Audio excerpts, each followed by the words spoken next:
Hey yo, thanks for tuning in to Celeb Source. It's the backup channel backing Celeb up and bringing you all the breaking news.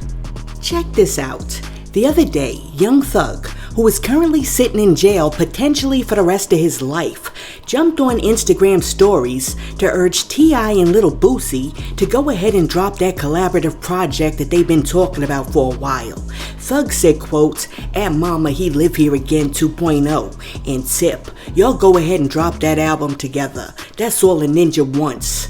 Listen, you know what a ninja should want? A ninja should want to get out of jail. Because if I was sitting in prison potentially for the rest of my life, I might want the jury to find me not guilty so that I could go free.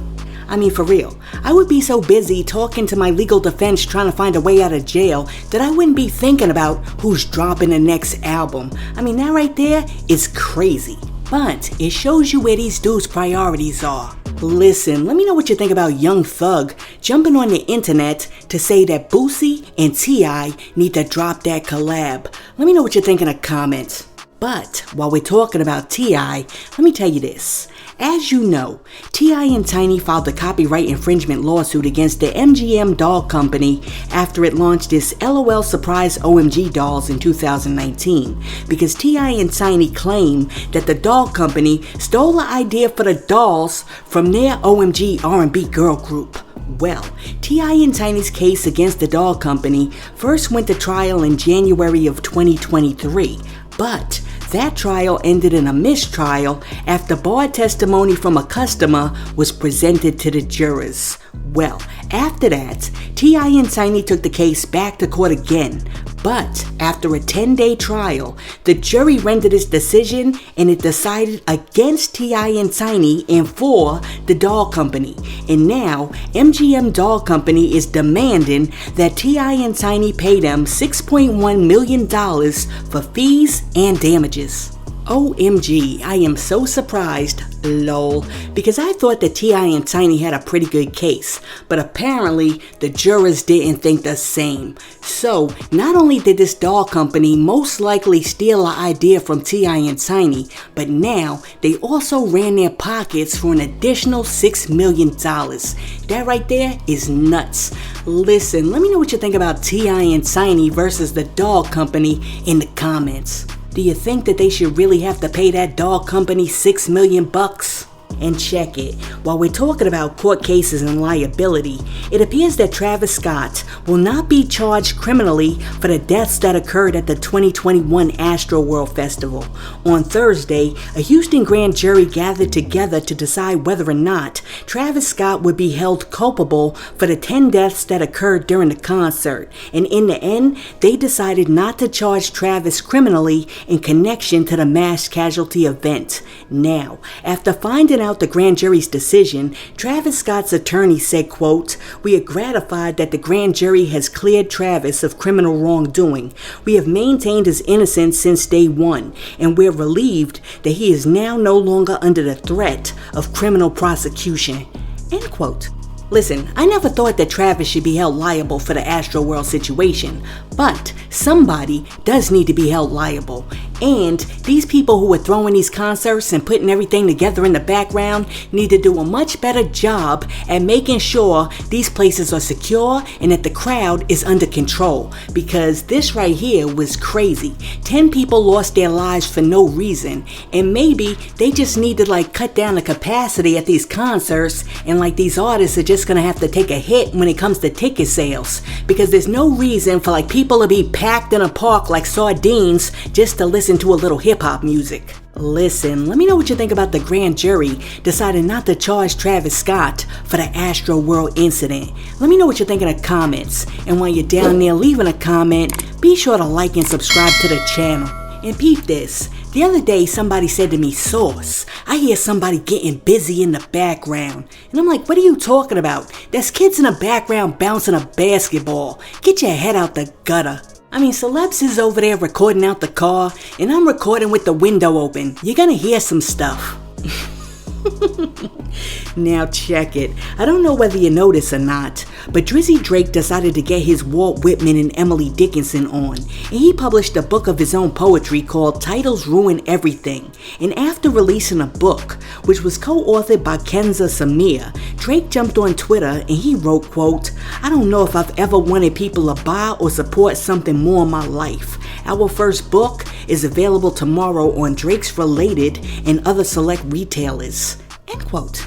Well, after Drake dropped the 168-page collection of meditations on fame, romance, and relationships, a whole bunch of award-winning poets decided to weigh in on his work, and most of them said Drake's poetry book is trash.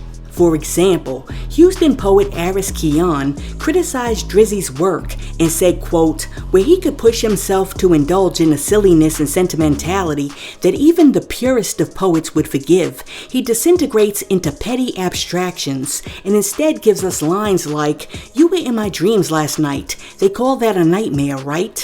Drake's poems operate within an excess of white space, a reduced set of images and limited punctuation. The tools of tension, breath, and play are only explored through the typical two-line setup punchline format." End quote. Okay, I think she went a little hard on the champagne poppy, but let's see what another poet had to say.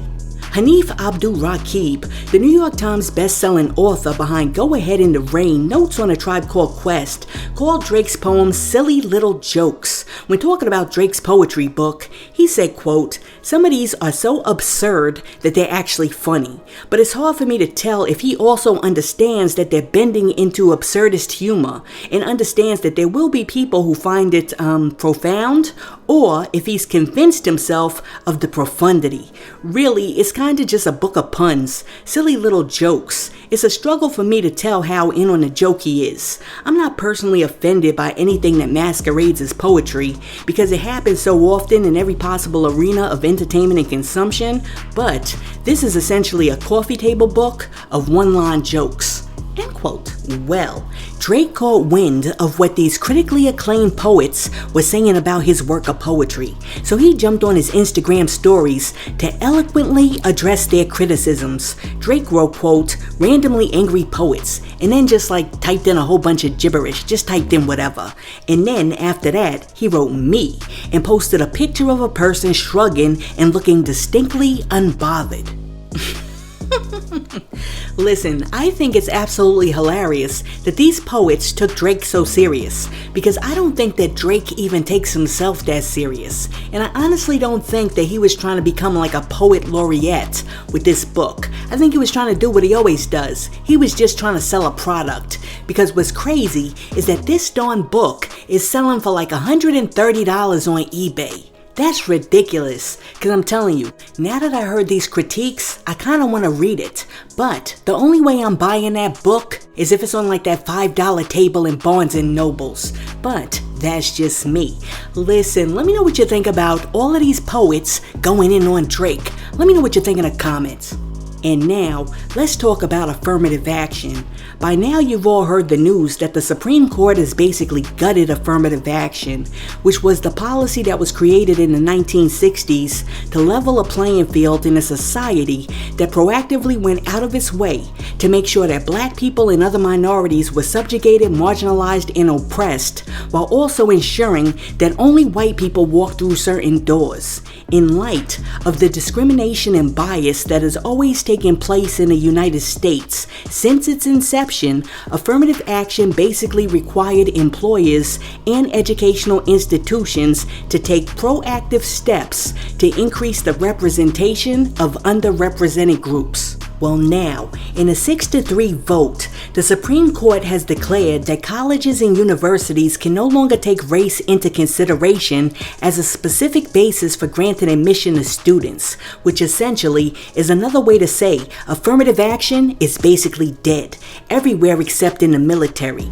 Now, Justice Ketanji Brown Jackson was not happy with the court's majority ruling, and in her dissenting opinion, she said, quote, "No one benefits from ignorance, Yes, although formal race-linked legal barriers are gone, race still matters to the lived experiences of all Americans in innumerable ways. And today's ruling makes things worse, not better. The only way out of this morass for all of us is to stare at racial disparity unblinkingly and then do what evidence and experts tell us is required to level a playing field and march forward together. End quote. Listen, I believe that affirmative action forced many white employers and institutions to offer African Americans and minorities the opportunities that they always deserved in the first place. It didn't give anybody a leg up. It simply gave people equal footing. And with that being said, I think that the court's ruling is going to backfire on them, because even without affirmative action, black people and other minorities are still going to rise to the top. But now, the same white people who were always crying foul and saying the reason they got the spot over me was because of affirmative action aren't going to have any excuses, and they're going to have to suck it up when they realize that some black people and minorities are simply more qualified than you are. Look, when I graduated from college, I was the valedictorian of my class, and that was not because of affirmative action. That was because of my actions. Listen, let me know what you think about the Supreme Court basically gutting affirmative action. Let me know what you think in the comments. And hey yo, thanks for tuning in to Celeb Source, your source for celebrity news. Be sure to like and subscribe to the channel. Peace.